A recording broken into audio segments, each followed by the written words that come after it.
શ્રી સ્વામિનારાયણ ભગવાનની જય. અક્ષર પુરુષોત્તમ મહારાજની જય. ગુણાતીતાનંદ સ્વામી મહારાજની જય. મહંત સ્વામી મહારાજની જય. છેલ્લા 6 દિવસથી ભારતનું સૌથી પ્રસિદ્ધ ગ્રંથ એવું શ્રીમદ ભાગવત પુરાણ, એની કથાનું આપણે પાન કરી રહ્યા છીએ.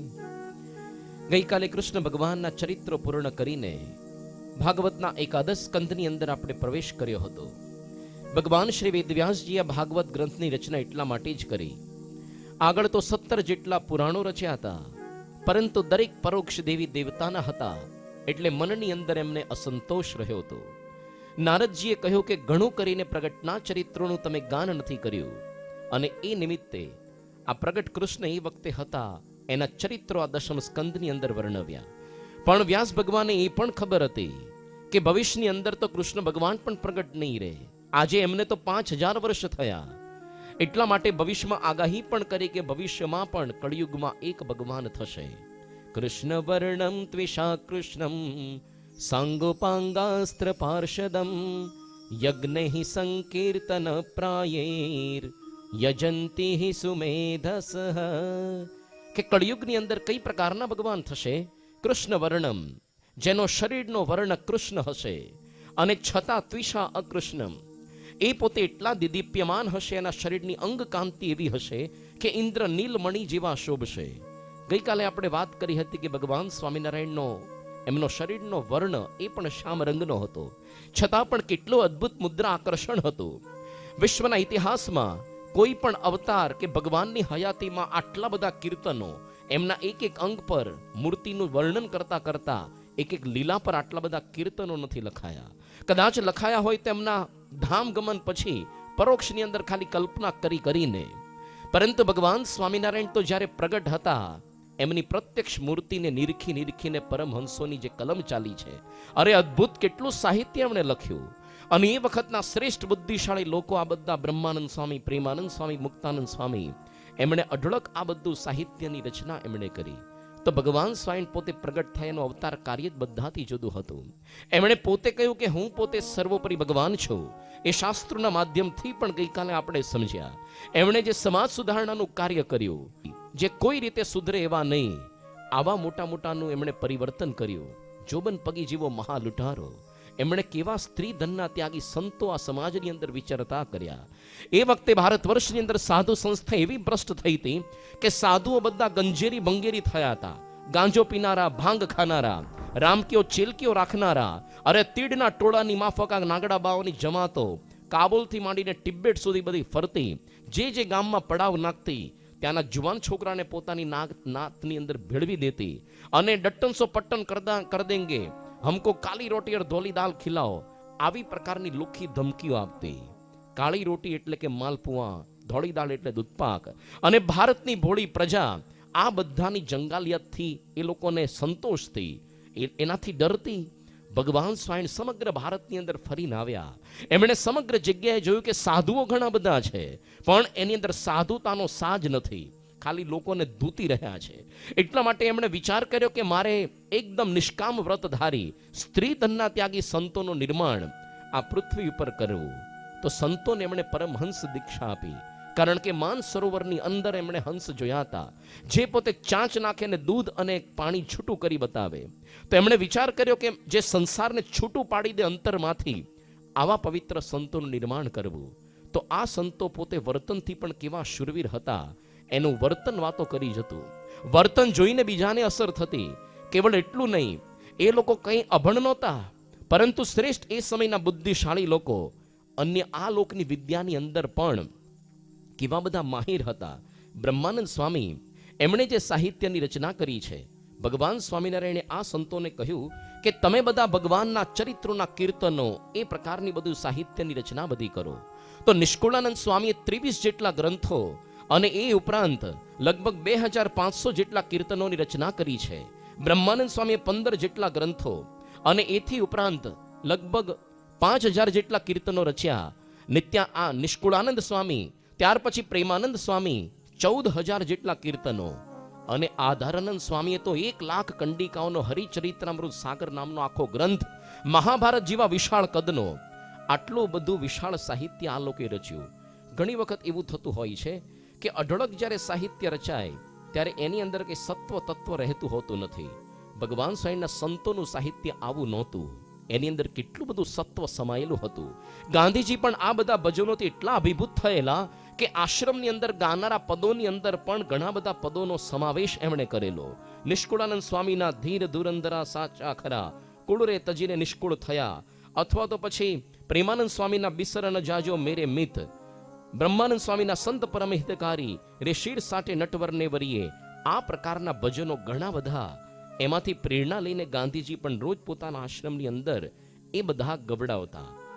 એની અંદર સૌથી શ્રેષ્ઠ કોઈ પણ એક રચના હોય તો એ છે બ્રહ્માનંદ સ્વામીનું છંદ શેખર રેણકી છંદની અંદર આવેલું. ભગવાન સ્વામીને એક વખત પંચાળાની અંદર જે રાસોત્સવ કર્યો, એનું જે આ રાસાષ્ટક રચ્યું છે, જાણે આખું અલંકાર શાસ્ત્ર આની અંદર ઠલવાઈ ગયું હોય. એક વખત ચારણી સાહિત્યના મર્મગ્ન પદ્મશ્રી દુલાભાઈ આકાગ, એ પોતે આ કવિશ્વર એવા જે પોતે રવિન્દ્રનાથ ઠાકુર, નોબેલ પારિતોષિક વિજેતા, એમની સામે જ્યારે બ્રહ્માનંદ સ્વામીનો છંદ ગાયો, સર સર સર પધર, અને પેલા તો એટલા ડોલી ઉઠ્યા અને કહેવા માંડ્યા કે આટલું સુંદર સાહિત્ય તો કોઈ વખત સાંભળ્યું નથી, કારણ કે આ તો વીજળીના વેગે ગવાતું હોય, ચમક ચમકની અદ્ભુત ચમત્કૃતિ યુક્ત, અને શબ્દ અલંકારમાંથી વગર વાજિંત્રે. આ તમે ખાલી સાંભળો તો કોઈ પણ પ્રકારના વાજિંત્ર વગર એક પ્રકારની આખી રિધમ ઊભી થાય. એમણે કહ્યું કે આવું તો મેં જિંદગીમાં ક્યારેય નથી સાંભળ્યું, મને આના કંઈક શબ્દો તમે ઉતારી આપો. અને દુલાભાઈ પાક પણ પોતે કહેતા કે આજે 150 વર્ષ થયા, પરંતુ આ બ્રહ્માનંદ સ્વામીના રેણકી છંદની સામે છાબડે બીજો કોક રેણકી છંદ મૂકે એવો કોઈ દેવી પુત્ર ચારણ હજી સુધી જન્મ્યો નથી. આજે બ્રહ્માનંદ સ્વામીએ પંચાળાના રાસોત્સવનું જે સાહિત્યનું આ અષ્ટક જે રચ્યું છે, એના કેટલાક અંશને હવે આપણે સાંભળીએ.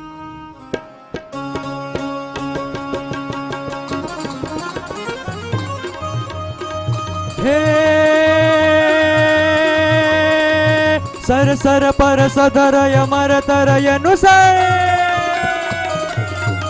સર સર પર સધરય મર તરય નુસર, વરધર મેલ કરે, હરિહર સુર અવરય ચરયતિ મનહર, હર ભર અતિ ઓર હર ખબર, નિરખત નર પ્રવર પ્રવર ગણ નિરજર, નિકર મુકુટ શિર સવર નમે, ગણ રામ પટ ભરર ભરર પદ ગુંગર, રંગ ભર સુંદર શ્યામ રમે જીરે રંગ ભર સુંદર, શ્યામ રમે જીરે રંગ ભર સુંદર, શ્યામ રમે જય હો.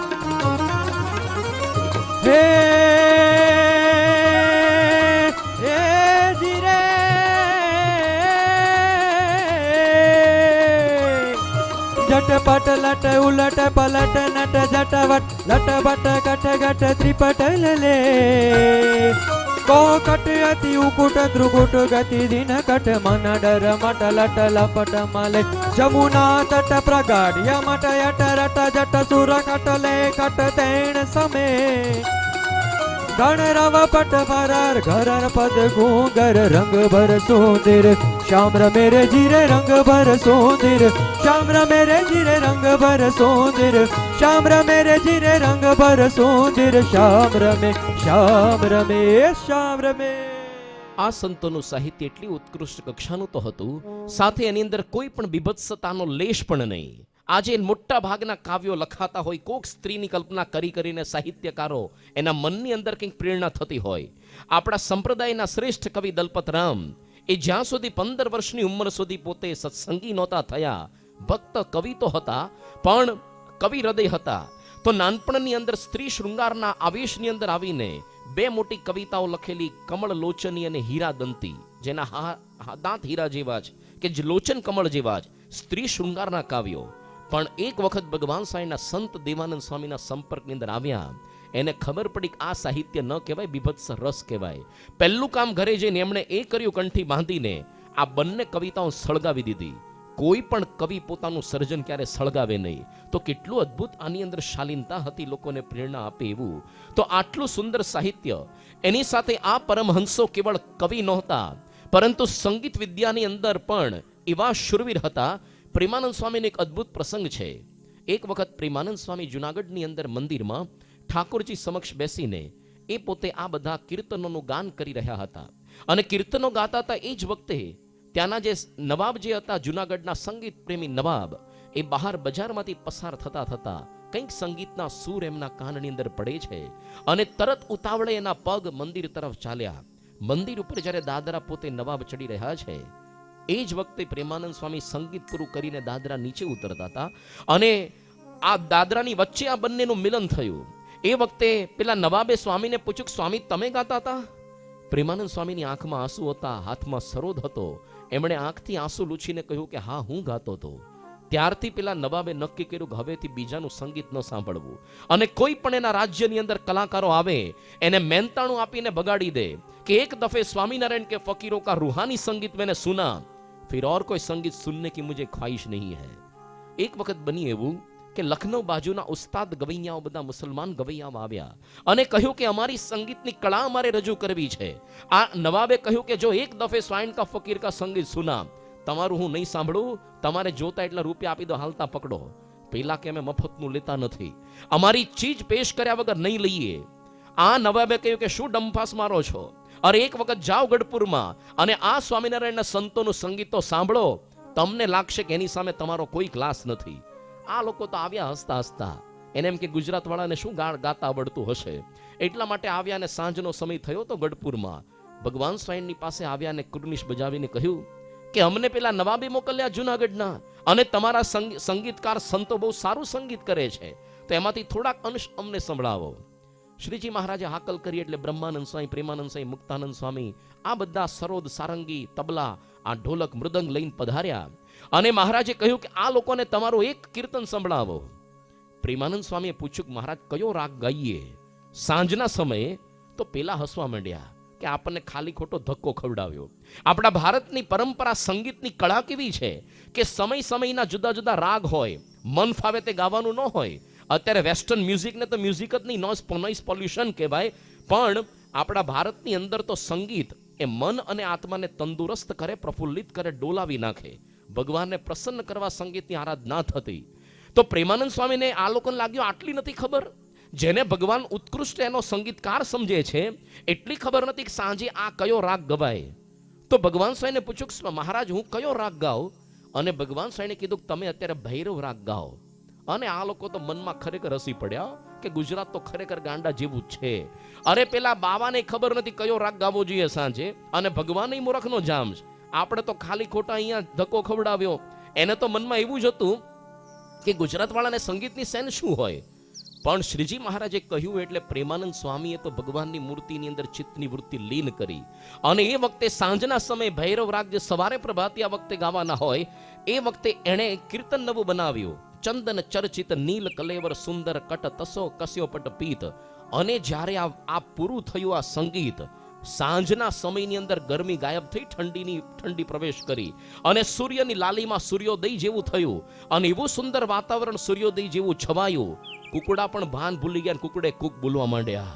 આ લોકો ડઘાઈ ગયા, ઉભા થઈ ગયા, સુભાનલ્લાહ સુભાનલ્લાહ. અરે આખા ભારતમાં કોઈને આવું સંગીત નથી આવડતું કે સાંજનું વાતાવરણ સવારની અંદર એક રાગથી ખાલી પલટાવી શકે. એ લોકો કે અમે તો ખાલી ખોટું એવું સમજતા કે ગુજરાત વાળાને તો કોઈ પણ વસ્તુ ગાઓ તમે, છેલ્લે જી રે કે લોલ લગાડો એટલે સંગીત થઈ ગયું. જોજો રાત્રે ડાયરા ક્યારેક બેસતા હોય ને શબ્દો જ ન સંભળાય, ઓલો ડીંચક વાગ્યા કરે, બેન્જો વાગ્યા કરે, લોકો ડોલ્યા કરે, નાચ્યા કરે. હરામ છે જો એક શબ્દ સંભળાતો હોય તો બસ છેલ્લે જી રે અને લોલ આવવું જોઈએ એટલે સંગીત થયું. પણ શું તમારા સંતો પાસે સંગીતની કળા છે? તો એ લોકોને પણ ખબર પડી કે આ ભગવાન સ્વામીના પરમહંસો કેવા ઉત્કૃષ્ટ કક્ષાના હતા. પણ આ લોકો કેવળ કલાકાર નહોતા. એ લોકોનું ધ્યેય કેવળ લોકોની પ્રશંસા પ્રાપ્ત કરવી, રૂપિયા કમાવા એ નહોતું જે આજના સંગીતકારોનું હોય જ. ભગવાન સ્વામિનારાયણે એ લોકોને નિયમ આપ્યો હતો કે તમારે કોઈ પણ મૃદંગ, સારંગ, સરોદા વગાડીને કીર્તન ગાઓ તો ભગવાનની સ્મૃતિ વગર ગાયું એ ન ગાયા જેવું છે. તો ભગવાનની સ્મૃતિ સહિત એને પ્રસન્ન કરવા માટેનું એમનું સંગીત હતું. અને આ લોકો કેવા ભક્ત હૃદય હતા. લખ્યું છે પ્રેમાનંદ સ્વામી વિશે કવિશ્વર દલપતરામે કે ભગવાન સ્વામીના ધામ ગમન પછી કોઈ પણ વ્યક્તિ આ પ્રેમાનંદ સ્વામી પાસે ખાલી ભગવાન સ્વામીનું નિરૂપણ કરે કે ખાલી શબ્દ બોલે, એની આંખમાંથી ભાદરવો અને શ્રાવણ જેવી હીલો શરૂ થતી. અરે શ્રીજી મહારાજ ધામમાં ગયા પછી પ્રેમાનંદ સ્વામી સુરતમાં ગરબીઓ ગાય છે વિરહની. સજની શ્રીજી મુને સાંભળ્યા. આખી સભા જ્યારે ગરબીઓ પૂરી થઈ, એક પણ શ્રોતા એવા નહોતા જેની આંખમાં આંસુનું ટીપું ન હોય. શું અંદરનો ભક્તિ ભાવ! બ્રહ્માનંદ સ્વામી તો જ્યારે મહારાજ ધામમાં ગયા 2-3 દિવસે પાછા આવ્યા, જુનાગઢ હતા, ત્યાં સુધીમાં તો અગ્નિ સંસ્કાર પતી ગયો હતો. એ રડવા માંડ્યા કે તમે મહારાજનો અગ્નિ સંસ્કાર કર્યો કેમ? મહારાજના ખાલી મૃતદેહને રાખી મૂક્યો હોત તમે ભગવાન સ્વામીના મૃતદેહને, તો હું કીર્તનો ગાઈ ગાઈને અક્ષરધામમાંથી ભગવાન સ્વામીને પાછા બોલાવેત. પછી તો એ પોતે ત્યાં બેસતા ગઢપુરની અંદર મંદિરની સામે અને મહારાજની મૂર્તિ સામે કીર્તનો ગાતા, તો આ ગોપીનાથ દેવની મૂર્તિમાંથી મહારાજ પ્રગટ થઈને સાક્ષાત એને હાર આપતા. આવા તો આ બધા સંગીતકારો હતા. મોટે ભાગે લોકની અંદર લોકો સંગીત બનાવે, કંઈક કાવ્યની રચના ક્યારે કરે કે કંઈક પ્રાકૃતિક એકાંત સ્થાન એમને પ્રાપ્ત થાય અને કોક વળી એના પ્રિય વ્યક્તિનો સહવાસ હોય, એ વખતે મનમાં કલ્પનાની ખંજવાળ ઉપડે અને એમાંથી કંઈક કાવ્યો, કીર્તનો કે મ્યુઝિક કોમ્પોઝિશન ખરી પડે. આ પરમહંસો કેવી પરિસ્થિતિમાં જીવ્યા છે! અરે ભૂમાનંદ સ્વામીને 4 દિવસ સુધી સતત ઉપવાસ થાય અને આ દિવસો પછી પણ જ્યારે એક વખત ખાલી પોંક એમને મળે, એક વખત ખાલી પોંક મળે ને એ વખતે ભગવાનને ધરાવીને જમાડવાનો વિચાર એમને આવે. અને એ વખતે આખું એને થાળ બનાવ્યો, જમો ને થાળ જીવન જાઉં વારી. 4 દિવસના નિર્જળા ઉપવાસ પછી થોડું ઘણો પોંક મળે, એ વખતે થાળ બનાવવાનો વિચાર આવે. આપણે તો ભગવાનને ધરાવીએ કેવી રીતના દેખાડીએ, જો ભગવાન મેં આટલું મારા માટે બનાવ્યું છો. આપણે ભગવાનને મૂકી આમ એની સામે દેખાડીએ ખાલી, અને ભગવાન તો હજી નક્કી કરે કે મારે શું ખાવું શું નહીં. ત્યાં સુધીમાં તો લઈને ખાવાનું ઝાપટવાનું શરૂ કરી દીધું હોય પેલા. હજી તો ભગવાનને ટાઈમ જ નથી આપતા આપણે કોઈ દિવસ જમાડવાનો. લઈ જ લઈએ છે સીધું, દેખાડીએ જ ખાલી કે મેં મારા માટે આટલું બનાવ્યું છે. ભૂમાનંદ સ્વામીને 4 દિવસના નિર્જળા ઉપવાસ પછી થોડોક પોંક મળે. તમે જો કોક દિવસ નિર્જળા ઉપવાસ કરજો. નિર્જળા ઉપવાસ પછી પારણાનો દિવસે તો પૂજા કેવી થાય આપણી. આપણને છે ને માળા ખાલી તો હાથમાં જ ફરે, બાકી શરબતનું જ મનન ચિંતન થાય. શરબત કે મગના પારણા કે પછી ખીચડી વગેરે. તો આવા ઉત્કૃષ્ટ ભક્ત હૃદય. અરે શ્રીજી મહારાજે આ લોકોને નિયમ આપ્યા હતા કે તમારે બધાએ ભિક્ષા માંગવાની, બધાનું ખાવાનું અને બધું રસકસ કાઢીને ખાવાનું. એમાં તો સંતો રતાંધળા થયા, નાઇટ બ્લાઇન્ડનેસ. અને છતાંય એ વખતે જ્યારે મહારાજે બ્રહ્માનંદ સ્વામીને પૂછ્યું કેવું છે તમને? અરે મહારાજ મારે તો દિન દિવાળી. આપણે તો દિવાળીના દિવસે ઘરમાં હોળી સળગતી હોય. જેમને કોઈ પ્રકારની સુવિધા નહોતી એ વખતે એમને લાગતું કે અમારે દિન દિવાળી. આ સંતો બધા ગામડે ગામડે જતા તો બાવા ભુવા વૈરાગ એવા મારતા, કારણ કે ભગવાન સ્વામિનારાયણે શુદ્ધ ચારિત્ર્યવાન સંતો તૈયાર કરેલા અને બીજા બધા બાવા વિફરેલા કે આપણે લોકોને સત્યની ખબર પડશે, સંત અસંતનો ભેદ ખબર પડશે, આપણા ધંધા ભાંગી જશે. એ લોકોની જોડીઓ ફેંકી દે, પૂજાની બધી મૂર્તિઓ ફાડી નાખતા, પોતાની ચેલકીઓ રામકીઓ ચેલકીઓ ઓડાડી દે જેથી સંતોનો ઉપવાસ પડતા, એ લોકોના ટીલા ટપકા કાઢી નાખતા, કંઠીઓ તોડી નાખતા. 2-3-4 દિવસના ઉપવાસ થતા. ભગવાન સ્વામિનારાયણે તો 3000 જેટલા પરમહંસોને દીક્ષા આપેલી જ. એમાંથી તો 1500 ને તો મારીને કાપી નાખેલા જ આ લોકોએ. એના પાયા ઉપર આ સંપ્રદાય ઉભેલો છે, સ્વાયણ સંપ્રદાય. આ સંપ્રદાયની એક કાંકરી પણ ખરવાની નહીં. એમનામ રાતોરાત this is not sudden progress. પણ આટલું બલિદાન આપેલું છે કારણ કે સમાજના સામા પ્રવાહની અંદર ચાલવાનું હતું. અને આવી ભયંકર પરિસ્થિતિમાં ગામડે ગામડે આ હળદૂત થાય, એવા સમયમાં નિષ્કુળાનંદ સ્વામી કેફથી ગાઈ શકે છે કે ભાગ્ય જાગ્યા જ જાણવા. શું જાગ્યા હતા ભાગ્ય? શું પ્રાપ્ત થયું હતું એમને? અરે પ્રભુ મળ્યા પ્રગટ પ્રમાણ. અમને ગમે તેટલું સંસારમાં દુઃખ હોય પણ ભગવાન પ્રગટ પ્રાપ્ત થયા, એ જ અમારા મોટા ભાગ્ય. શું કેફના કીર્તનો આ લોકોએ ગાયા છે. ભાગ્ય જાગ્યા રે આજે જાણવા, ભાગ્ય જાગ્યા રે આજે જાણવા, કોટી થયા કલ્યાણ, કોટી થયા કલ્યાણ, ઉધારો ન રહ્યો એહનો, પામ્યા પ્રભુ પ્રગટ પ્રમાણ, પામ્યા પ્રભુ પ્રગટ પ્રમાણ, ભાગ્ય જાગ્યા રે આજ જાણવા.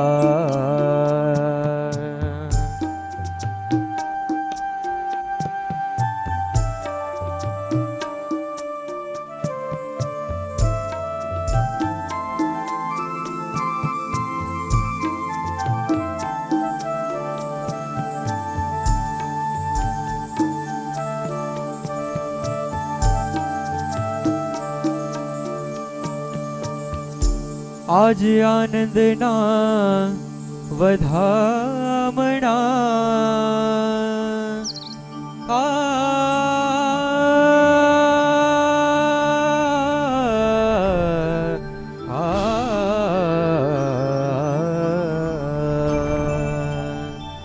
આજ આનંદના વધામણા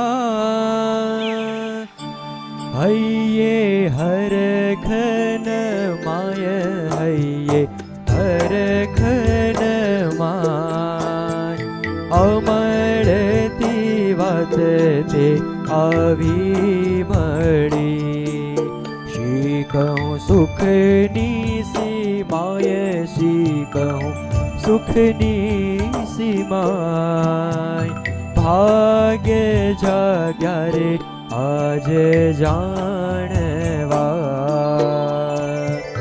ભાગ્ય જાગ્યા રે આજે જાણવા ભાગ્ય જાગ્યા રે આજે જાણવા. ભગવાન સ્વામીના સમયની અંદર ગુજરાતની અંદર અને સમગ્ર દેશની અંદર એટલી બધી અંધશ્રદ્ધાનું જોર હતું.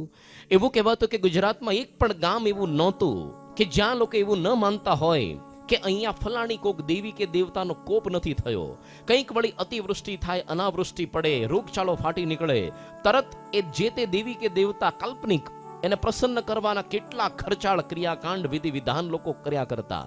અને એક પણ ઘર એવું નહોતું કે જ્યાં લોકો એવું ન માનતા હોય કે અહીંયા કોક મરીને અવગત્ય થયું નથી, ભૂત થઈને કનડતું નથી.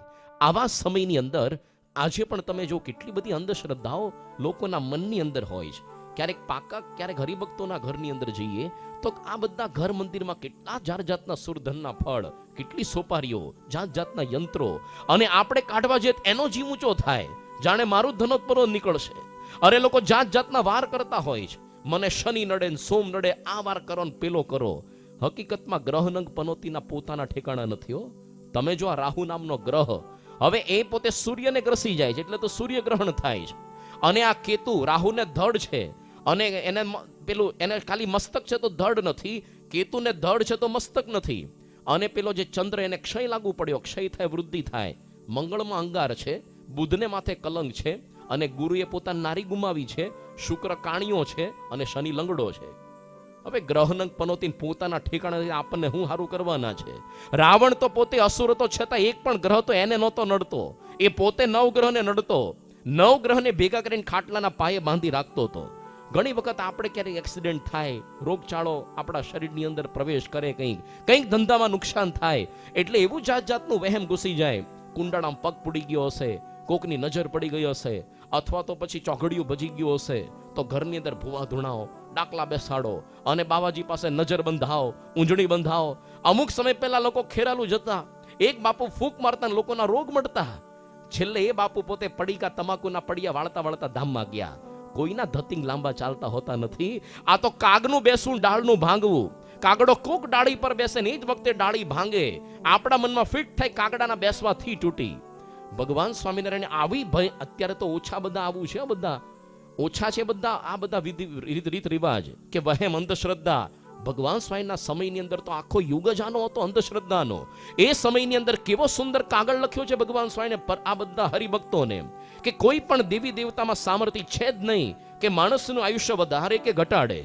અરે કેવળ પૂર્ણ પુરુષોત્તમ નારાયણની ઈચ્છાથી, કૃપાથી જ તમને સુખ કે દુઃખ પ્રાપ્ત થાય. અને ભગવાન સ્વામી એવો સુંદર તર્ક આપ્યો છે કે કદાચ જો મંત્ર જંત્ર તંત્ર તે સિદ્ધિ થતી હોત ને તો મોટા રાજાઓ લશ્કર શા માટે રાખેત? મોટો મંત્ર શાસ્ત્રી ન રાખેત?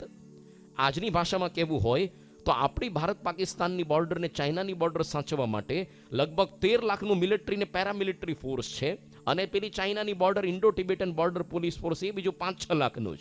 અને દર વર્ષે જે આપણે સરકારને ટેક્સ આપીએ છીએ એમાંથી 2.5 લાખ કરોડ રૂપિયા આની પાછળ ડિફેન્સ પાછળ ખર્ચાય છે. છેલ્લા અમુક વર્ષોમાં તો વધી ગયા, પણ એના કરતા આપણે નરેન્દ્ર મોદી સાહેબને પત્ર લખવો જોઈએ કે તમે જો આ દેવા માફ કરવાના છે નહીં તો નહીં જીતો. એક કામ કરો, આ ખર્ચમાં કાપ મૂકી દો ડિફેન્સની પાછળ, અને આ બધા લશ્કરના બધા સૈનિકોને છૂટા ઘર ભેગા કરી દો એટલે એની બચત થશે. અને આ બધા શસ્ત્રના સોદા નાબૂદ કરી દો. પણ શું કરો, જેટલા પૈસાની બચત થાય લોકોના જનધન ખાતામાં 15,000 જમા કરી દો, ઓટોમેટિક ચૂંટણી જીતશો. પણ પછી બોર્ડર તો સાચવવી પડશે કે નહીં? લશ્કર તો જતું રહ્યું. એવું કરો, ભારત પાકિસ્તાનની ચાઇનાની બોર્ડરમાં લાઇનસર ભૂવા ગોઠવી દો બધા, અને આખા ટ્રક ભરી ભરીને અડદના દાણા આપી દો. મંત્રી નાખ્યા જ કરે, પાકિસ્તાન ચાઇનાનો ધનોત પનોત નીકળે તો એ રાજી થાય નહીં. આપણા વડાપ્રધાન બહુ સારો વિચાર આપ્યો. સૌથી પહેલો પત્ર લખી અહીંયા મહેસાણા વાળાને કે ભાઈ આ વ્યક્તિને છે ને તાત્કાલિક મેન્ટલ હોસ્પિટલ દાખલ કરો, નહીં તો અનામત જેવું બીજું આંદોલન ઊભું કરશે પાછું. આ પ્રકારનું તાત્કાલિક મેન્ટલ હોસ્પિટલમાં મોકલો. આનાથી કોઈ સિદ્ધિ નથી થતી. તો વર્ષો પહેલા ભગવાન સ્વામીને કેવો સુંદર તર્ક આપ્યો, અને એવા ભક્તો તૈયાર કર્યા. આ બધી અંધશ્રદ્ધામાં એક પણ લેવાય નહીં. ભગવાન સ્વામીના સમયની અંદર એક ખીમા સુથાર કરીને ગઢપુરની અંદર હતા. એક વખત ભાવનગર વહાણની અંદર બેઠા, સુરત જતા હતા લાકડા લેવા. જે વહાણની અંદર પોતે બેઠા હતા એની અંદર જ એક તાંત્રિક હતો, અને આ પોતે સ્વામિનારાયણ સ્વામી ભજન શરૂ કર્યું. તાંત્રિક ધુઆ પુઆ થયો, મારા વાલા સ્વામિનારાયણિયા નિષ્ઠા પાકી ભગવાનની કરાવે છે, આપણા ધંધા ભાંગે છે, આને ખલાસ કરી દો. આખી રાત મંત્રના અડદના દાણા નાખીને પ્રયોગ કર્યા, આને કોઈ અસર ન થઈ. હવે પેલો તાંત્રિક ગભરાયો. અત્યાર સુધી મારા મંત્રેલા અડદ નિષ્ફળ નથી ગયા, કે આના પર કેના નિષ્ફળ ગયા? એટલે એને જોયું કે સવારે આ કરે છે શું. સુરત પહોંચીને, સુરતે તો પેલી નાવ પહોંચી એટલે આ ખીમા સુથારે બધા મંત્રેલા અડદના દાણા બધા ભેગા કરીને પોટલી બાંધી. હવે તાંત્રિક ગભરાયો કે મારા પર પ્રયોગ ન કરે પાછો. બંને જણા ચાલતા ચાલતા એક ધર્મશાળામાં ઉતર્યા, અને પેલા ખીમા સુથાર નાઈ ધોઈને પૂજા કરીને પવિત્ર થયા. ગામમાંથી કંઈક કાચું પાકું માટીનું વાસણ લઈ આવ્યા, અને એમાં પેલાના અડદના દાણા બાફીને ખાઈ ગયો. પેલો તાંત્રિક ગભરાઈ ગયો, અલે આ મારા મંત્રેલા અડદ તું ખાઈ ગયો, કે હારું બીજા હોય તો લાવ, એક ટાઈમની ભીખ માંગવાની મટી, મારે ક્યાં ભીખ માંગવા જવું અહીંયા, કે તને અસર ન થઈ? અરે આવા તો કેટલા નાખ ને. આ ગળામાં જો સ્વામિનારાયણની કંઠી છો, ગળામાં સ્વામિનારાયણની કંઠી છે ને, કંઈ જ નો વાંધો આવે. પેલો કે આ સ્વામિનારાયણ કોણ? હાલ કે મારી સાથે દર્શન કરવા. પાછા આવી. એ વખતે રોરો ફેરી નહોતી ચાલતી, ચાલે તો બંધ થઈ ગઈ પાછી, પણ એ નાવ ચાલતી હતી. તો પાછા ત્યાંથી આવ્યા પોતે સુરતથી પાછા ભાવનગર, અને ચાલતા ચાલતા ગઢપુર ગયા. અને પેલો તાંત્રિક ભગવાન સાહેબના દર્શન કરીને ખાલી સત્સંગી થયો એટલું નહીં, સાધુ થયો. શૂન્યાતીતાનંદ સ્વામી, જેણે સુરતનું મંદિર બાંધ્યું. અરે આવા નિષ્ઠાવાન હરિભક્તો, એના વર્તન જોઈને તાંત્રિક સાધુ થઈ જાય. સ્વાયન સંપ્રદાયની અંદર આ બધી અંધશ્રદ્ધા માનતા જ નથી. એક પૂર્ણ પુરુષોત્તમ નારાયણની સત્તા આગળ બીજા કોઈનો આ ક્ષુદ્ર દેવી દેવતાનો કોપ એ કંઈ સહન આપણે અડી જ ન શકે. એક વખત કંઠી પહેરો સ્વામિનારાયણની પછી. ભગવાન સ્વામીના સમયમાં તો સામાન્ય અભણમાં અભણ બાઈમાં કેવી નિષ્ઠા હોય. અરે શ્રીજી મહારાજના સમયમાં ખીમો ડોબરિયો કરીને એક હરિભક્ત, હવે એ પોતે બાર પટોળી ગામ, ઉનાની પાસે, આ બધું બાબરિયાવાડ પ્રદેશમાં બાર પટોળી ગામ. હવે એક વખત એ પોતે ખીમો ડોબરિયો પોતે ખેતરે ગયા હતા. એના પત્ની ઘરની અંદર એકલા હતા, અને ચરોતરથી રખડતો રખડતો એક જ્યોતિષ બ્રાહ્મણ એના ઘરની અંદર ગયો. આ બાઈએ તો બ્રાહ્મણનો મહિમા સમજીને ઘરે બેસાડ્યો, પાણી પાયું, અને પેલાએ તો જાણ્યું કે બાઈ એકલા છે, એટલે આને ભરમાવાનો વિચાર કર્યો. એટલે માથા પરથી પાગ કાઢી, ટીપણું ખોલ્યું, ગ્રહનંગ પનોતીના નકશા જોવા માંડ્યો, અને પેલી બેનને કીધું, બેન તમને ખબર નહીં હોય, પણ તમારા ધણીના માથે આ શનિની 7.5ની પનોતી લોઢાના પાયે બેઠી છે. એને એમ કે બાઈ માણસને આવું કહીએ તો બાઈ બિચારી ભોળી હોય, અને કંઈકનું કંઈક આપણને રૂપિયા સાધન આપી દે. પણ પેલી બાઈએ તો ઠાવકાઈથી કહ્યું પેલાને કે શું થાય ઈ કે. કોઈ દિવસ કોઈ બાઈ નહોતી સાંભળી આવું બોલે. એને કીધું, બેન તમને નથી ખબર, અરે જેના માથે શનિની 7.5ની પનોતી બેસે એને દાંત અને અન્નને વેર થાય. તમારા ધણીને ગામમાં અન્ન વસ્ત્ર આબરૂ નહીં રહે, ગામતરા કરવા પડશે. પેલી બાઈ તો ધડ દઈને અંદર ગઈ. એટલે પેલો બ્રાહ્મણ રાજી થયો કે વાહ, હવે કંઈક રૂપિયા કંઈક દાણા આપણને આપશે. ત્યાં તો લાકડી લઈને બહાર નીકળી. એક તો ત્રણે બ્રાહ્મણ સમજીને, મહિમા સમજીને ઘરમાં બેસાડીને પાણી પાયો, ને મને ભરમાવે છે. અરે હું હમણાં મારા ધણીને રોટલા ટીપીને આપીને આવી, અને રોટલાને દૂધનું ભેંસ પીને એ શાંતિથી સૂતો જ, અને મુઆ શનિની 7.5ની પનોતી તો મને નહીં તારા માથે બેઠી. છેક ચરોતરથી પેટનો ખાડો પૂરવા અહીંયા સુધી લાંબો થયો. આ તો મને વાત કરીને તો હું સહન કરી લઉં છું, પણ ગામમાં મારા સિવાય કોઈને વાત કરીશ લાકડીએ ઠપકારીને કાઢી મૂકીશ. પેલો તો ગભરાઈ ગયો, જબરજસ્ત નીકળી આ બાય કે બેન તમે સ્વામિનારાયણ લાગો છો કા?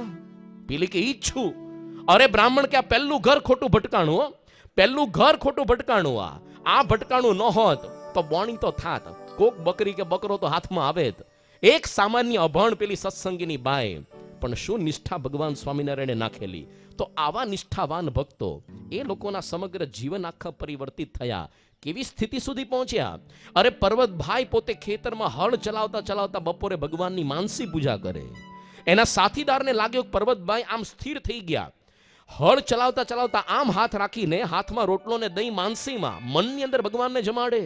એના સાથીદારને લાગ્યું સ્થિર થઈ ગયા, ઊંઘી ગયા, જોલે ચડ્યા, હલાવ્યા તો હાથમાં કંઈ નહોતું, છતાં રોટલો ને દહીં નીચે પડ્યા. ભગવાન સ્વામિનારાયણ એક વખત અગતરાયના પર્વતભાઈ એને ધક્કો મારીને પેલા કુવાની અંદર પાડી દીધા.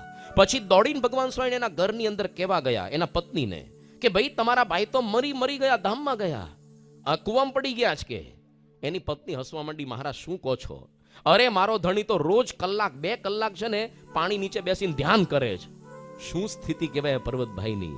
આ ગોરધનભાઈ ને સાકર ને મીઠું બંને સમાન, હંમેશા ભગવાનનું ભજન થયે રાખે. અને આ જે પેલા હતા નૈનપુરના દેવજી ભક્ત, એક વખત કૃપાનંદ સ્વામી અને નિષ્કુળાનંદ સ્વામી અને આ પોતે ગુણાતીતાનંદ સ્વામી બહુ જ લાંબો પંથ કાપીને ચાલીને બીજા ગામથી એના ગામ નૈનપુરની અંદર આવ્યા.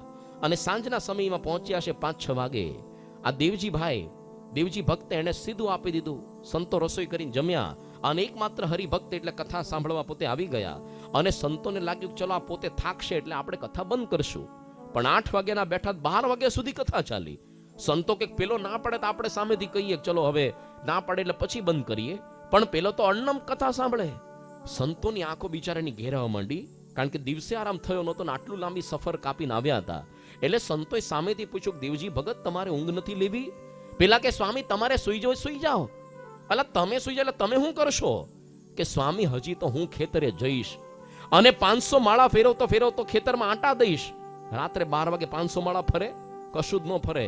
પણ 500 માળા ફેરવીશ ત્યાં, અને રાત્રે 3 વાગે ઊંઘ મારી સામે આવીને ઊભી રહેશે અને મને પૂછશે હું આવું, એટલે કહીશ કે 1.5 કલાક આવીને જતી રહે, તો 4:30 જતી રહેશે, ઉઠી જઈશ, પાછો ઘરમાં આવીશ, નાઈ ધોઈને તો 5:30 વાગે મંદિરમાં તમારી કથા સાંભળવા આવી જઈશ. શું સ્થિતિ કહેવાય નિદ્રા જીત! અરે ઊંઘ આપણને પૂછીને આવે છે. ઘણા તો કથામાં બેઠા બેઠા ઊંઘતા હોય છો, જો કે તમને તો નહીં જ ઊંઘવા દઉં જ્યાં સુધી પ્રવચન કરું ત્યાં સુધી, પણ ઊંઘ પૂછીને આવે છે કોઈ દિવસ આપણને? તો કેવા આ બધા ભક્તો બનાવ્યા હતા ભગવાન સ્વામીના સમયના. અરે શિવલાલ શેઠ રોજ સવારે માનસી પૂજા કરે, પૂજામાં 2.5 કલાક તો ભગવાનનું ધ્યાન કરે. આપણને ભૂલમાંથી 2.5 મિનિટ ભગવાન યાદ નથી આવતા હોતા. શ્રીજી મહારાજે ખાલી એક પત્ર લખ્યો અને 18 મોટા મોટા ગરાસદાર, તાલુકદાર, માથે મંડીર બાંધનારા રાજવીઓ, સદાવ્રત ચલાવનારા, આવા મોટા મોટા બધા સંસારનો ત્યાગ કરીને સાધુ બની નીકળી ગયા. આવા શુરવીર હરિભક્તો શ્રીજી મહારાજના સમયની અંદર. ખાલી હરિભક્તો નહીં, પણ સ્ત્રી હરિભક્તોની પણ કેવી ઉચ્ચ સ્થિતિ કે આજે જીવુબા અને જીવુબાના વૈરાગ્યના વચન સાંભળીને પેલા લાડુદાન બારોટ એનો વૈરાગણી વેશ ઉતરી ગયો, સાધુ થઈ ગયા બ્રહ્માનંદ સ્વામી. એક સ્ત્રીના પ્રસંગની અંદર આવ્યા અને એની આખો ઉપદેશ સાંભળ્યો એનો વૈરાગ્યનો, અને પેલો રજોગુણી આટલો માણસ સાધુ થઈ જાય. શું અંતરની કેફ હશે આ જીવુબાને! જીવુબા લાડુબા પરણેલા ધણીનો ત્યાગ કરીને આવી ગયેલા. શ્રીજી મહારાજની પાસે રહેતા બધા જમકુબા, જીવુબા, લાડુબા, રાજબા, અને દિવસની અંદર એકમાત્ર એક શિંગોડું ખાઈને રહેતા, એક શિંગોડું, ભોંય પથારી કરીને સૂતા. પુરુષ માત્રથી 10 હાથ છેટે ચાલતા. આ બધાની અંદર વાંકિયા ગામની જે રાજબાઈ હતી એ તો સાક્ષાત બ્રહ્મચર્યની મૂર્તિ સમાન, કારણ કે સતી પાર્વતીનો અવતાર પોતે ગણાતા. એ પોતે નાનપણથી એણે નક્કી કરેલું કે મારે કડક બ્રહ્મચર્ય પાળવું. છતાં એની માતાએ પરાણે એના એંગેજમેન્ટ, એના બધી વિવાહ બધા ગોઠવ્યા અને કીધું કે જો બેટા રાજુ, તારી લગ્નની જો ચુંદડી આ પાણીયારામાં પડી, પેલી નાની છોકરી 15 વર્ષની કે માં બળી તારી ચુંદડી, જા મારે લગ્ન નથી કરવા. અને પેલી ચુંદડી દૂર પડીથી ભડભડ ભડકે બળી ગઈ. છતાં પણ ન છૂટકે એને પરણાવીને સાસરે મોકલ્યા. પહેલા દિવસે એના પતિએ રૂમની અંદર પ્રવેશ કર્યો તો ખાટલા પર સિંહણ દેખાણી. પેલો તો ડઘાઈ ગયો કે આ ગિરનારમાં વધી ગયા, ઝીંકા વાયરસથી બીમાર પડ્યા, અહીંયા મૂકી ગયા હાચવવા માટે. આની સાથે લગ્ન ન હોય કે આને છોડી દીધી, જા ભગવાનનું ભજન કર. અને ગઢપુરની અંદર આવીને રહેતા હતા, શ્રીજી મહારાજનું ભજન કરે. આજીવન એવું કડક બ્રહ્મચર્ય પાળ્યું કે પુરુષનો પડછાયો પોતા પર પડવા ન દે. અરે 10 હાથ તો છેટે ચાલે, મનન ચિંતન નહીં. આજીવન એટલું કડક બ્રહ્મચર્ય. એ જ્યારે ધામની અંદર ગયા ત્યારે એના મૃતદેહને અગ્નિ સ્પર્શ નહોતો કરતો, કારણ કે અગ્નિ પણ ગભરાતો તો. આજીવન આ બાઈએ કોઈ પુરુષનો સંસર્ગ નથી કર્યો, મનથી વિચાર નથી કર્યો, અરે હું પોતે પુરુષ છું, આ સતી સ્ત્રીનો મારે સ્પર્શ ન થાય, એમાં હું પાપમાં પડું. પછી તો ગોપાળન સ્વામી હાથ જોડીને કહ્યું કે હે અગ્નિદેવ, આ બાઈ તો ક્યારનું શરીર છોડીને ચાલ્યા ગયા છે, હવે ખાલી મૃતદેહ છે. ત્યારે માંડ અગ્નિએ સ્પર્શ કર્યો આ કે બહુ જૂના દ્રષ્ટાંતો નથી હો, અત્યારે લગભગ 150-200 વર્ષ જૂના જ, કળિયુગના જ. અરે વર્લ્ડ રેકોર્ડ કહેવાય આવી કોઈ બાય હોય તો. આવા શૂરીર ભક્તો એ સમયની અંદર પણ હતા, આજે પણ છે. તો આ પ્રકારે ભગવાન સ્વામિનારાયણે આ બધા સંતો હરિભક્તો બનાવ્યા. હવે એમણે પોતે જે અદ્વિતીય શાસ્ત્રો લચ્યા છે, એમાંનું પોતે જે બોલ્યા એનું નામ છે વચનામૃત, અને બીજું એમણે સ્વહસ્તે જે લખ્યું છે એનું નામ છે શિક્ષાપત્રી. વચનામૃતની અંદર ભગવાન સ્વામીએ લખ્યું છે, આ વાર્તા જે અમે કરી છે તે કેવી છે? તો વેદ શાસ્ત્ર પુરાણ આદિક જે કલ્યાણને અર્થે પૃથ્વીને વિશે શબ્દ માત્ર છે તે સર્વેનું અમે શ્રવણ કરીને તેનું સાર કાઢીને આ વાર્તા કરી છે. તે પરમ રહસ્ય છે અને સારનું પણ સાર છે. અને પૂર્વે જે મોક્ષને માર્ગે ચાલી ગયા અને હવે જે પામશે અને હમણાં જે મોક્ષને માર્ગે ચાલ્યા છે તે સર્વેને આ વાર્તા તો જીવન દોરી રૂપ છે. ટૂંકની અંદર હિન્દુ ધર્મના શાસ્ત્રોનો તો એટલો વિશાળ દરિયો છે. રામદાસ ગૌડ નામના એક વિદ્વાને લખ્યું છે કે કદાચ કોઈક વ્યક્તિને સમગ્ર શાસ્ત્રો વાંચવાની ઈચ્છા થાય અને નાનપણથી જન્મેન તરત વાંચવા માંડે. અમુક તો 10મા ધોરણમાં વાંચતા નથી આવડતું, પણ કદાચ જન્મીન તરત રોજના 10 કલાક વાંચે, 80 વર્ષનું એનું આવડતા હોય રોજ વાંચવાનું, વિધાઉટ બ્રેક, વિધાઉટ હોલિડેઝ, તો એને 210 જન્મ લેવા પડે. કેટલા? 210 જન્મ. છે ટાઈમ આપણને આજકાલ વોટ્સઅપના જમાનામાં બીજું કંઈ વાંચવાનો, છાપા સિવાય કે વોટ્સઅપના મેસેજ સિવાય? પણ શ્રીજી મહારાજને ખબર હતી કે આ લોકોને નથી ટાઈમ રહેવાનો, એટલે સમગ્ર શાસ્ત્રોનો દરિયો એમાંથી માખણ કાઢીને આ ક્રીમ કાઢીને આપણને આપ્યું.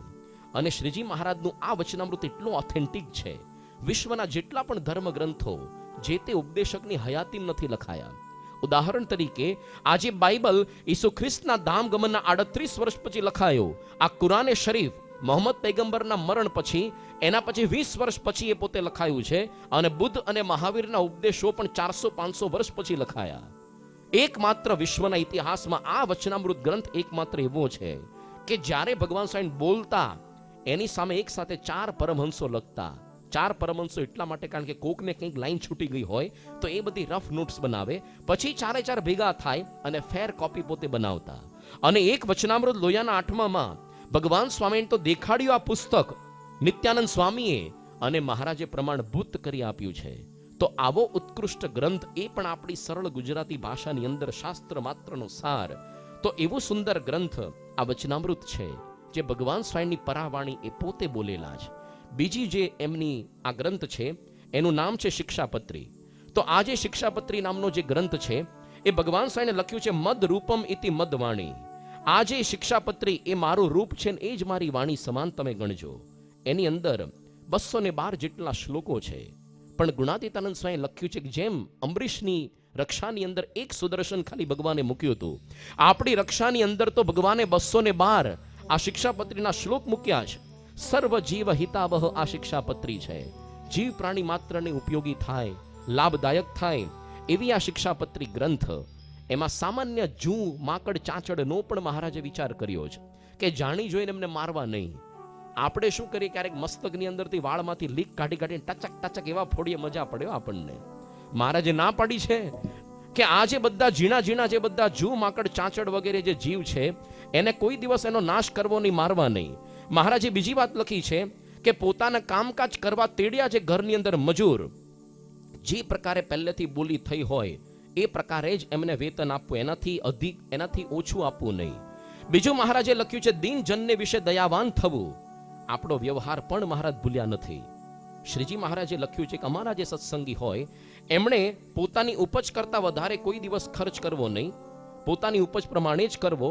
અને બીજી વાત લખી છે કે રોજ જે કંઈ આપણે કમાણી પોતે કરીએ છીએ એનું નિત્ય રૂડા અક્ષરે પોતે નામું લખવું, નિત્ય રૂડા અક્ષરે.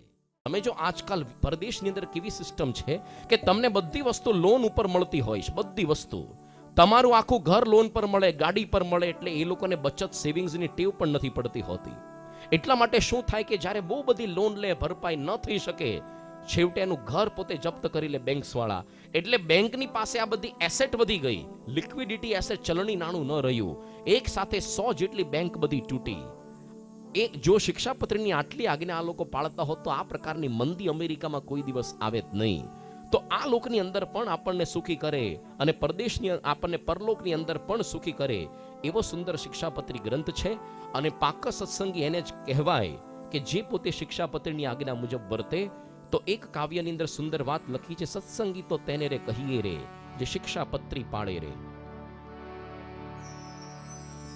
સત્સંગી તો તેને રે કહીએ જે શિક્ષાપત્રી પાળે રે. સત્સંગી તો તેને રે કહીએ જે શિક્ષાપત્રી પાળે રે. નિયમ નિશ્ચય પક્ષને મૂકે, નિયમ નિશ્ચય પક્ષને મૂકે, નિર્મળ નજરે નિહાળે રે. સત્સંગી તો તેને રે કહીએ છે શિક્ષાપત્રી પાળે રે.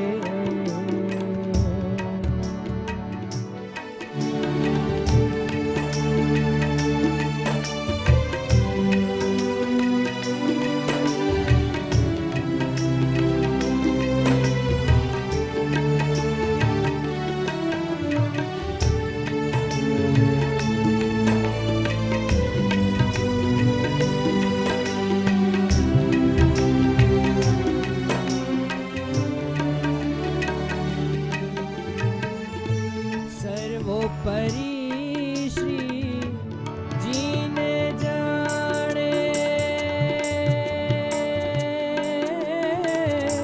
સર્વોપરી શ્રી જીને જાણે, નિષ્ઠા ન ફરે એની રે. બ્રહ્મરૂપ થઈને પરબ્રહ્મને સેવે, બ્રહ્મરૂપ થઈને પરબ્રહ્મને સેવે, ધન્ય ધન્ય ભક્તિ તેની રે. સત્સંગી તો તેને રે કહીએ જે શિક્ષાપત્રી પાળે રે. નિયમ નિશ્ચય પક્ષ ન મૂકે, નિયમ નિશ્ચય પક્ષ ન મૂકે, નિર્મળ નજરે નિહાળે રે. સત્સંગી તો તેને રે કહીએ, સત્સંગી તો તેને રે કહીએ.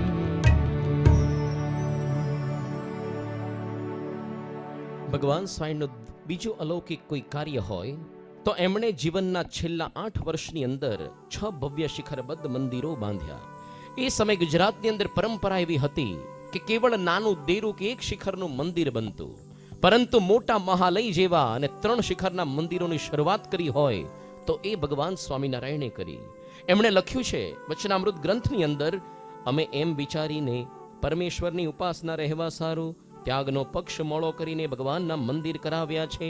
ઉપાસના ટકે એના માટે ભગવાન સ્વામિનારાયણે આ બધા મંદિરો કર્યા. અને જે પ્રદેશની અંદર મંદિરો કર્યા, કેવા ભયંકર રાજાઓના વિરોધની અંદર સૌથી પહેલું કર્યું અમદાવાદ કાલુપુરની અંદર મંદિર, કે જેના સુબાએ શ્રીજી મહારાજ અમદાવાદમાં પગ મૂકશે તો એને બાળી મારી નાખીશ, આ પ્રકારની ધમકીઓ વચ્ચે. બીજું જ્યાં કર્યું એમણે ભુજની અંદર, ત્યાં પણ તેનો જે દિવાન જે હતો જગજીવન, એ પોતે મારવા માટે ફરતો. જોત જોતાની અંદર આ બધા મંદિરો કર્યા. અને આ સ્વામિનારાયણ મંદિરોની વિશેષતા વિશે લખતા કવિશ્વર નાનાલાલે લખ્યું છે કે ઉડતા પંખીનો જ્યાં પડછાયો પણ ન પડ્યો હોય તેને શાસ્ત્રમાં કુમારિકા ભૂમિ કહી છે. તો 100 વર્ષની અંદર પણ જ્યાં સ્ત્રી જાતિનું પગલું નથી પડ્યું તેને બ્રહ્મચારીણી ભૂમિ કહેવાય. આ અમદાવાદ શહેરનો સભા મંડપ છે એ બ્રહ્મચારીણી ભૂમિ છે. આપણા દેશમાં જ્યાં જ્યાં સ્વામિનારાયણ મંદિરો હોય તે બધે જ આવી બ્રહ્મચારીણી ભૂમિ છે. આજે પણ તમે જો આ BAPS ના મંદિરો, એ જ પરંપરાની અંદર પ્રમુખ સાંઈ મહારાજે લગભગ 1100 થી વધારે મંદિરો બાંધ્યા. અરે ગિનિસ બુકની અંદર એમનું નામ આવ્યું કે વિશ્વની અંદર સૌથી વધારે કોઈએ મંદિરો બાંધ્યા હોય તો એ આ પ્રમુખ સાંઈ મહારાજે. તો એમની પાસે કે કરોડપતિ શેઠિયાઓ નથી. આ જ ચાણસ્માની ભૂમિની અંદર જ આ જ સ્થાનની અંદર ભવિષ્યની અંદર મોટું મંદિર થશે. તો આ મંદિરો દ્વારા શું થતું હોય છે, તમે જો આ BAPS ના મંદિરો ખાલી ઘંટ વગાડવાની, ઝાલર વગાડવાની, દર્શન કરી છૂટા પડવા એના માટે નથી, પરંતુ એની અંદરથી દિવ્યતાના તરંગો નીકળતા હોય. જેવી રીતે કોઈ પણ ગામની વચ્ચે ચરોતરમાં જળાશય હોય જેથી કરીને ગામની ગરમી શોષાય, એવી રીતે ગામની વચ્ચે મંદિર ગામની બધી ગંદકી એટલે કે વિકૃતિઓ, વ્યસનો, દૂષણો એ શોષી લેતું હોય છે અને ગામની અંદર સદગુણોની પ્રેરણા આપે. ભારતની અંદર આટલા બધા આક્રમણો થયા છતાં પણ આપણી અંદર જે ભક્તિભાવ જીવંત રહ્યો એનું કારણ છે આ સંસ્કૃતિનો આધાર સ્તંભ એવા જે મંદિરો. તો આ જે BAPS ના મંદિરોની નીચે કેવી વિવિધ પ્રકારની સામાજિક પ્રવૃત્તિઓ બધી થતી હોય છે. અરે કોઈ પણ જગ્યાએ અતિવૃષ્ટિ થઈ હોય, અનાવૃષ્ટિ થઈ, રેલ રાહતનું કાર્ય કે ભૂકંપ કે સુનામી, હંમેશા BAPS સંસ્થા શિરમોડ એની અંદર પોતે આગળ પગ મૂકે છે. સમાજની જે વિકૃતિ હોય, દહેજ પ્રથા નાબૂદી કે ભાઈ સમૂહ લગ્નોત્સવ કરવા, આ બધાની અંદર પણ આપણે સહકાર આપીએ છીએ. અરે કેટલી બધી શૈક્ષણિક પ્રવૃત્તિઓ, છાત્રાલયો, આજે સ્કૂલો કોલેજોની અંદર ભણેલા ગણેલા એજ્યુકેટેડ મંકીસ તૈયાર થાય, ભણેલા ગણેલા હોય સંસ્કાર વગરના. તમે જો બિન લાદેન કે અભણનો તો સિવિલ એન્જિનિયર હતો પણ સંસ્કાર વગરનો ભૂત હતું. એટલા માટે એન્જિનિયરને કરવાનું એવું હોય કે મકાનને નીચેથી ઉપર લઈ જવાનું હોય. પેલાએ શું કર્યું, ચણાઈ ગયેલા મકાનને ઉપરથી નીચે કેમ પાડવું? World trade centre. દુનિયાની અંદર મોટા મોટા કૌભાંડો જે આજે ભારતમાં થયા છે બધા 2G સ્પેક્ટ્રમ, કોલસા કૌભાંડ કોઈ અભણ માણસોએ નથી કર્યા. અરે અભણ માણસ કદાચ ચોરી કરી કરીને રેલવેના પાટા ચોરી જાય, પણ ભણેલો તો આખી ટ્રેન ગાયબ કરી દે, આખી ટ્રેન ગાયબ. તો એ દુનિયાની અંદર એના પ્રશ્નો છે. તો આ જે મંદિરો દ્વારા જે છાત્રાલયો ચાલે છે, સ્કૂલો ચાલે છે, એમાં કેવળ શિક્ષણ નહીં પણ સંસ્કાર સહિત શિક્ષણ પ્રાપ્ત થતું હોય છે. આજે કેટલી બધી હોસ્પિટલ્સ ને ફરતા દવાખાના આદિવાસી વિસ્તારોની અંદર ગામડે ગામડે બધા ફરે છે. બાકી તો તમે જો આજકાલના ડોક્ટરો કેવા લૂંટતા હોય છે આપણને, પણ આ BAPS સંસ્થાની હોસ્પિટલોની અંદર યોગ્ય સારવાર તમારી થાય. આજે પર્યાવરણની પણ કેવી સેવા BAPS સંસ્થા કરી રહી છે. કેટલા ગામોની અંદર ચેક ડેમ્સ બનાવવા, આ કુવા રિચાર્જ કરવા. આપણે અત્યારે ગમે તેટલો વરસાદ પડે પણ આપણને એનો સંગ્રહ કરતા નથી આવડતું. તો જેવો માર્ચ મહિનો શરૂ થશે, સરકારને ગાળો ભાંડવાની શરૂ કરશું કે સરકાર કંઈ કરતી નથી. વરસાદ તો પડે જ છે ભાઈ. ઇઝરાયલ નામનો દેશ તો રણમાં છે, એને તો બહુ જ ઓછો પડે છે, છતાં પણ જે કંઈ ઝાકળના બુંદ ભેગા કરી કરીને નારંગી પકવીને એક્સપોર્ટ કરે છે. આપણને સંગ્રહ કરતા નથી આવડતું હોતું. આ પસ્તી કલેક્શન પ્રોજેક્ટ, વૃક્ષારોપણ અભિયાન, આ બધું પણ આ BAPS સંસ્થાનું કાર્ય છે. તમે જો આ બાજુથી થોડાક આગળ જાઓ, આદિવાસી વિસ્તાર છે, આ બનાસકાંઠા, સાબરકાંઠા, પુશીના, ગામડે ગામડે સંતો ફરે છે. જો એને ફક્ત પૈસાનો મોહ હોત તો શા માટે આવા સામાન્ય ગામડાઓની ફરજ? મોટા શહેરમાં, અમેરિકામાં ન ફરે? પણ આ ગામડાની અંદર કેવા કેવા લોકોનું પરિવર્તન આ સંતોએ કર્યું છે. અરે આ બાજુ જાઓ, વ્યારા બાજુ, તમે સેલવાસની બાજુ, આ બધા આદિવાસીઓ પહેલા રોજ રાત પડતી અને દારૂનો નશો કરતા, આજે લોકો ભક્તિનો નશો કરતા થઈ ગયા. જે ઘરની અંદર તાડીના ઝાડ હતા તોડીને કાપી નાખ્યા. તો હવે એ લોકોએ તાળીના ઝાડ તોડી નાખ્યા કે ભવિષ્યની અમારી પેઢીને ખબર ન પડવી જોઈએ કે પહેલા અમે આ પ્રકારનું કરતા. અરે જે ઘરના ચૂલા પર માંસાહાર થતું હતું, આ ચૂલા તોડી નાખ્યા. ભવિષ્યની પેઢીને એ ન ખબર પડવી જોઈએ કે અમે આ પ્રકારનો માંસાહાર કરતા. કેવા જીવન પરિવર્તિત કરી દીધા. એ લોકોની બચત આમાં જ જતી હતી બધી. પણ હવે એ લોકોના ઘર છાન સિમેન્ટ કોન્ક્રીટ વાળા, RCC વાળા થયા. આખું જીવન ધોરણ આખું ઊંચું આવ્યું. આ BAPS ને બધા મંદિરોના નેજા હેઠળ કેટલા બધા રાહત કાર્યો, આરોગ્ય સેવાઓ, શૈક્ષણિક સેવાઓ, સાથે સાથે સંસ્કૃતિનું જતન. તમે જો મોટો પ્રશ્ન આજે દુનિયામાં કોઈ પણ હોય તો આપણી યુવા પેઢીનો. કારણ કે અમુક ઉંમર પછી સગા બાપ આપણે નથી કંઈ કહી શકતા. પ્રમુખ સ્વામીના મંદિરોની અંદર બાળ મંડળો ચાલે, યુવક મંડળો ચાલે, એની અંદર નાનપણથી આ પ્રકારના સંસ્કાર મળે. ઘણી વખત સંતો વાત કરે છે કે મંદિરમાં આ બધા બાળ પ્રવૃત્તિમાં, બાળ સભાઓમાં છોકરાને એટલે ભેગા નથી કરતા કે ભવિષ્યમાં અમે ઘરડા થઈ એટલે મારા સંતોના પગ દબાવે, એવું નહીં. પણ આના છોકરા તમારા ગળા ન દબાવે. ગળા ન દબાવે એટલા માટે, કારણ કે પ્રમુખ સાહેબને ખબર છે કે આ લોકોને સમય નથી રહેવાનો. તો આપણે એ લોકોને મંદિરમાં ભેગા કરો, સમય સમય શિબિર ગોઠવો એ લોકોની. એ લોકોનો ઉપદેશ આપે છે માતૃદેવો ભવ, પિતૃદેવો ભવ. માતા પિતાને પગે લાગો, આજ્ઞાનું પાલન કરો, વ્યવસ્થિત અભ્યાસ કરો, સાથે સાથે સંસ્કાર ન ભૂલો. તો તમારે આપણે કંઈ આપણને ગરજ ન હોય આ જન્મે આપણા મોક્ષની, પણ એટલું જો આપણે ઈચ્છતા હોઈએ કે આપણી ભવિષ્યની પેઢી સુખી થાય અને એ આપણને સાચવીને ઘરડાઘરમાં ન નાખે, ન છૂટકે આપણા બાળકોને BAPSના મંદિરમાં મોકલવા જ પડશે. બીજી કોઈ સંસ્થામાં આવી સુંદર બાળ પ્રવૃત્તિ નથી ચાલતી હોતી. અરે BAPSના 1000 જેટલા સંતો, એમાંથી 250 જેટલા તો સ્પેશિયલ બાળ પ્રવૃત્તિમાં રોકાયેલા જ. આખા ગામના છોકરા સાચવવાના, કેવા વિચિત્ર જાતના સ્વભાવના. આટલું બધું એક મંદિર સામાન્ય મંદિર નથી હોતું, એમાંથી આટલી બધી પ્રવૃત્તિઓ ઘણી બધી થતી હોય છે. દેશ પરદેશની અંદર પ્રમુખ સાંઈ મહારાજે કેવા સુંદર બધા મંદિરો બાંધ્યા છે.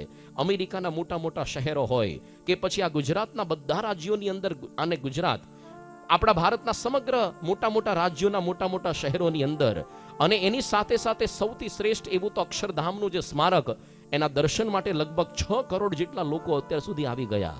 અને આજે પણ ન્યૂજર્સીની અંદર, અમેરિકામાં રોબિન્સવિલ વિસ્તાર 2022માં 200 એકર ઉપર આખું મોટું વિશાળ અક્ષરધામ આનાથી બનશે. આખી અમેરિકાની ભૂમિ ચકાચોંધ થઈ જશે. શું પ્રમુખ સાંઈ મહારાજે કાર્ય કર્યું છે! અરે વર્ષો પહેલા એવું કહેવાતું અંગ્રેજોના વખતમાં કે આ ટીલું અને ટોપી ભેગા આવ્યા ને ભેગા જશે. આ ટીલું એટલે સ્વાયણ સંપ્રદાય, કારણ કે નવો હતો, અને ટોપી એટલે અંગ્રેજો, એ પણ નવા આવ્યા હતા, કોકના રાજ્ય લઈ લેતા. લોકો એવું કહેતા ટીલું અને ટોપી સાથે આવ્યા, સાથે જશે. પણ આપણને ખબર છે ટોપી તો ગઈ 1947માં. પ્રમુખ સાંઈ મહારાજે ટીલું તો એટલું લાંબુ કર્યું કે આ બ્રિટનની છાતી પર લંડનમાં મંદિર કરીને ચોંટાડી દીધું. અરે ત્યાંના બધા ખ્રિસ્તી સ્કૂલોના છોકરાઓ આવે, દર્શન કરે, આરતી થાળ ઉભા રહે, અને એ લોકો અભિપ્રાય લખે કે મંદિર અમને બહુ ગમ્યું, it is all lively, our church is all dead. અમારા ચર્ચની અંદર બધું મૃત પ્રાય લાગે છે. શું સંસ્કૃતિનું જતન કરી રહ્યા છે! ભવિષ્યમાં યાદ રાખજો, આ હિન્દુ સંસ્કૃતિનો કોઈ પણ ઉદ્ધાર કરી શકશે, યાદ રાખજો, એકમાત્ર BAPS સંસ્થા. લઈ આવો અત્યારે સમગ્ર ભારત વર્ષની અંદર કોઈ સંસ્થા બીજી આટલું સુંદર કાર્ય કરી શકતી હોય. પણ એટલું છે, BAPS અંડર કરંટ આપણે કામ કરી, બહુ પબ્લિસિટીમાં આપણે નથી માનતા હોતા, સચોટ કામ કરવાનું નક્કર. પરદેશની ભોગ ભૂમિની અંદર રહીને આ બધા છોકરાઓ ત્યાંના ફિલ્મની આ પાર્ટીમાં ભાગ ન લે. અરે એ લોકો કેવી વિચિત્ર હોસ્ટેલોમાં રહેતા હોય છે કે આ બધી કોલેજની હોસ્ટેલમાં છોકરા અને છોકરીના બાથરૂમ ભેગા હોય, એમાંથી પસાર થઈને ભણેલા. આપણે એક સાધુ થયા છે દિલ્હીની અંદર, દિવ્ય મુનિ સ્વામી, કોઈ સાધુ જ્ઞાન મુનિ સ્વામી. આવી પરિસ્થિતિમાં રહીને એ લોકો ત્યાંનું બહારનું ખાણીપીણી ન ખાય, ઉપવાસ કરે 2 દિવસના. અરે કોલેજની અંદર જવાનું હોય ગમે ત્યાં, પણ રોજ પૂજાપાઠ મૂકવાના નહીં. પરદેશની ભૂમિની અંદર કેવું સંસ્કૃતિનું જતન આ બધું થઈ રહ્યું છે. તો મંદિરો દ્વારા આ બધું કાર્ય ચાલે. અને છેલ્લું કાર્ય ભગવાન સ્વામિનારાયણે સરસ એ કર્યું કે પોતા પછી પણ ગુણાતીત સંતોની પરંપરા ચાલુ રાખી. મોટે ભાગે બહાર એવું મળે, કોક પ્રભાવશાળી મહાપુરુષ આવે, એની પૂર્વ કાંઈ ન હોય, પછી તો સાવ અંધારું હોય. શિષ્યો બધા લબડી જાય કે શું કરવું શું નહીં. ભગવાન સ્વામી એના માટે નતા આવ્યા, પરંતુ આ લોકની અંદર પોતા પછી પણ આત્યંતિક મુક્તિનો માર્ગ સદૈવ ચાલુ રાખવા માટે પધાર્યા હતા. એટલે એમણે પરિચય આપ્યો કે આ ગુણાતીતાનંદ સ્વામીની અંદર હું તો અખંડ રહ્યો છું, હું ક્યાં ગયો છું. અને ગુણાતીતાનંદ સ્વામી પણ ભગતજી મહારાજનો પરિચય આપ્યો. ભગતજી મહારાજે શાસ્ત્રીજી મહારાજનો, શાસ્ત્રીજી મહારાજે યોગીજી મહારાજ વિશે કહ્યું કે આ યોગીજી મહારાજ, હું તે યોગી ને યોગી તે હું. અને યોગીજી મહારાજ પ્રમુખ સાંઈ મહારાજની ભેટ આપણને આપીને ગયા. પ્રમુખ સાંઈ મહારાજ મારું સર્વસ્વ છે. અને એ પ્રમુખ સાંઈ મહારાજ એવું સુંદર કાર્ય કર્યું કે ધામ ગમન પછી એમનો ખાલી એક પત્ર ઇન્ટરનેટ પર મુકાયો, એક પત્ર ખાલી, અને એ પણ 2.5 વર્ષ પહેલા લખેલો કે હું મારા સ્થાને સાધુ કેશવ જીવનદાસ મહંત સ્વામીની નિમણૂક કરું છું. અને આખો સંપ્રદાય સાહજિક એમાં વળી ગયો. એક વિરોધનો સૂર નહીં. આ કળિયુગનો મોટો ચમત્કાર કહી શકાય, મોટો. બાકી તો તમે કેટલા લોકો આંખો ફાડીને બેઠા હતા કે આ પૂરું થશે, સ્વામીનું ધામ ગમન પછી બધા સંસ્થા નોખી પડી જશે, સદગુરુ છૂટા પડી જશે. હવે તો જિંદગીમાં બોલવાનો વેત ન રહ્યો કે આમના પછી હવે કોણ. અરે હાલવાનું જ છે આ તો. કારણ કે લખ્યું છે ગુણાતીતાનંદ સ્વામીએ, તમારા બધાના દેહ તો 30 વર્ષમાં પડી જશે, 25-30 વર્ષમાં. હું તો ચિરંજીવી છું. ચિરંજીવીની પરંપરા હંમેશા ચાલી આવે. તો આ રીતે આ વ્યાસ ભગવાને 11મા સ્કંદની અંદર ભવિષ્યમાં પણ કળિયુગમાં એક ભગવાન થશે ને કેવા હશે એ બધા જ લક્ષણ ભગવાન સ્વામિનારાયણની અંદર આપણને જોવા મળે છે. એની વાત આપણે 11 સ્કંદની અંદર હવે આપણે પૂર્ણ કરીએ છીએ. 12 સ્કંદની અંદર આપણે પ્રવેશ કરીએ છીએ. જો પ્રથમ સ્કંદમાં આપણે કથા સાંભળી હતી કે આ સમગ્ર ભાગવતની કથાની શરૂઆત થઈ કેમ, કારણ કે પરીક્ષિતને પેલા શૃંગી ઋષિનો શ્રાપ થયો કે 7 દિવસની અંદર તને તક્ષક કરડશે, તારું મોત થશે. ગભરાયો છે. ગંગા